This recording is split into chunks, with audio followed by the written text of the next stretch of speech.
There is a strange, sort of paradoxical and almost cruel irony about clarity. We think that once things become clear and once we begin to understand them, understand our values, our past, our motivations, we'll feel some sort of relief. But often, what clarity brings first is loneliness. It's like stepping out of a crowded room into silence.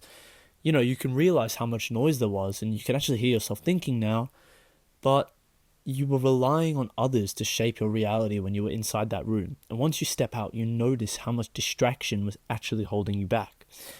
Everything familiar to you can feel distant and even alien the second you step out of that room. When you start to see your life clearly, as sort of a path, when patterns and mistakes and truths start to reveal themselves, it can feel very isolating, especially when all of it's unfiltered without anybody to tell you how it is. Instead you have to experience it how it is.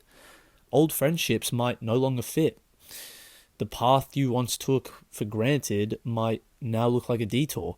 And even your own sense of self can feel quite unsteady because there's nobody telling you whether or not it's right or wrong. It can feel as if you've been stripped of something, stripped down to the bare bones.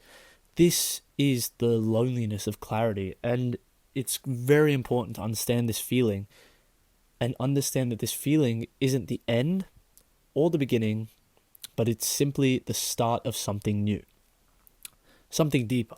I mean, I guess you could call that the beginning. Sorry, I guess I messed that up. But so the Danish philosopher Soren Kierkegaard, he explored this topic pretty well with his existential leap of faith.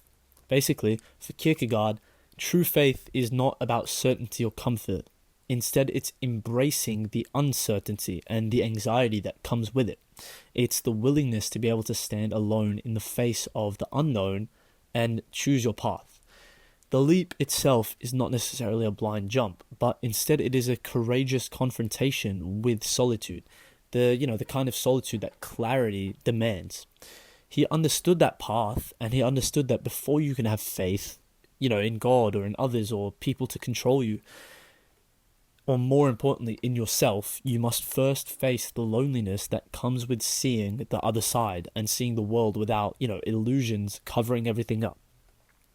The solitude that you have to find yourself in is the quiet space where your authentic self actually starts to emerge. It's very uncomfortable because it forces you to confront so many parts of yourself which you've never seen before, or even parts of yourself that you've avoided.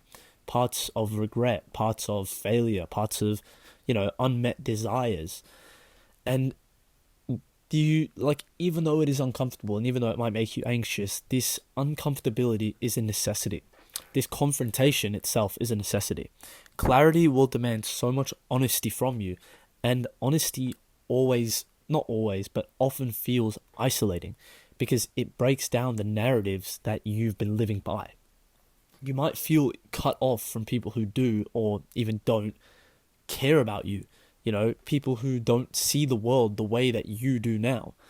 And you might question your place within your friend group, within your family, or, within society as a whole, once you seek clarity, because you see things so differently to others that you feel like a whole different person. You feel like an alien.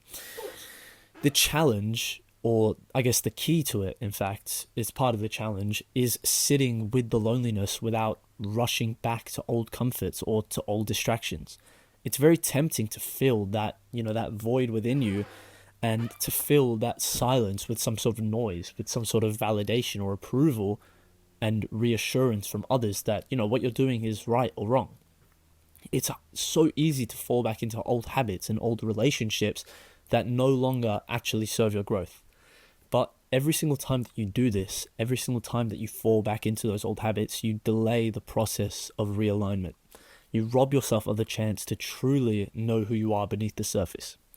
The process of sitting with this solitude, it's what actually allows you to realign your life. It allows you to find your values and your motivations. When clarity feels so lonely, it's often because you're realizing that some sort of relationship or some sort of environment around you, or, those beliefs that you used to live by, don't connect with you anymore. They don't click because you understand things differently as to the way you did before.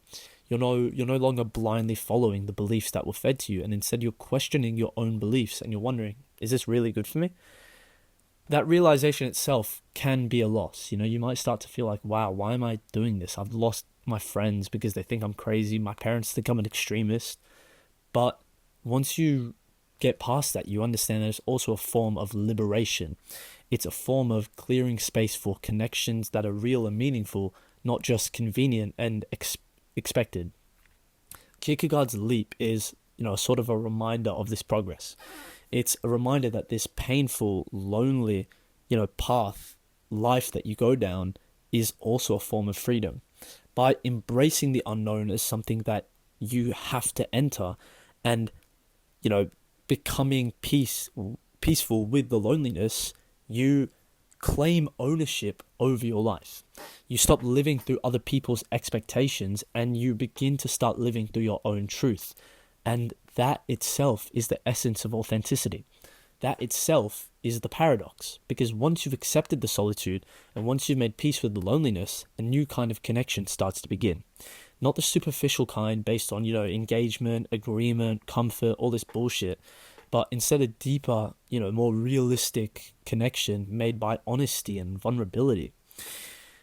A connection rooted within that honesty and vulnerability is something that allows you to become someone who can sit with others in their clarity and their loneliness without fear, allowing you to make deeper, more emotional and empathetic connections. And once you find those people that you can sit with, they can sit with you and do the same for you, and you become a genuinely better person overall. That is why clarity often feels like loneliness, because it's very hard to find those people at first. It strips away the old to make room for the new. And it asks you to trust yourself in an environment you've never been before, silence and solitude. It demands that you take that leap, regardless of how scared you are, and even if you can't see where you're going to land. So if you're feeling very lonely right now because you're trying to seek some sort of clarity within your life, if you're feeling lonely because things suddenly seem clear to you and crazy to other people, know that the loneliness is a sign that you're on the edge of transformation.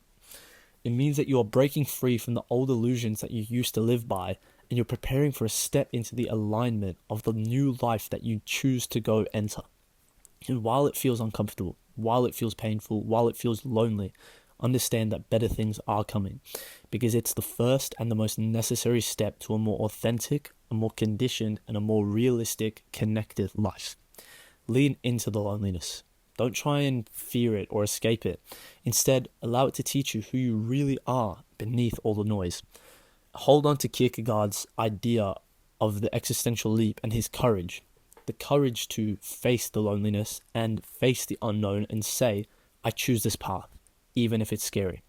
Because on the other side of that loneliness doesn't show just the way. It grounds you in who you are.